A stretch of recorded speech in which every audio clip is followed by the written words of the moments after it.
শিক্ষার্থীদের উপর হামলার বিচার এবং যৌক্তিক দাবি মেনে নিতে সরকারের কাছে অনুরোধ করেছেন বুয়েট উপাচার্য অধ্যাপক ডক্টর আবু বোরহান মোহাম্মদ বদরুজ্জামান। আন্দোলনের সমর্থন জানিয়ে শিক্ষার্থীদের ঘরে ফিরতেও অনুরোধ করেন তিনি। এদিকে পুলিশি হামলার প্রতিবাদ ও সরকার গঠিত কমিটি প্রত্যাখ্যান করে বিকেলে শাহবাগ থেকে 5 দফা ঘোষণা দেয় শিক্ষার্থীরা। জানায় শাহবাগে অবস্থান করবে তারা। উপদেষ্টাদের সশরীরে এসে শিক্ষার্থীদের সাথে কথা বলতে হবে বলেও দাবি জানানো হয়।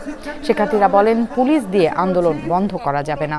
হামলাকারীদের আটক ও চাকরি থেকে বহিষ্কারেরও দাবি জানায় তারা। বলেন, প্রকৌশল খাতের অপমৃত্যু হয়েছে, এজন্য গায়েবানা জানাজাও পড়েন আন্দোলনকারীরা।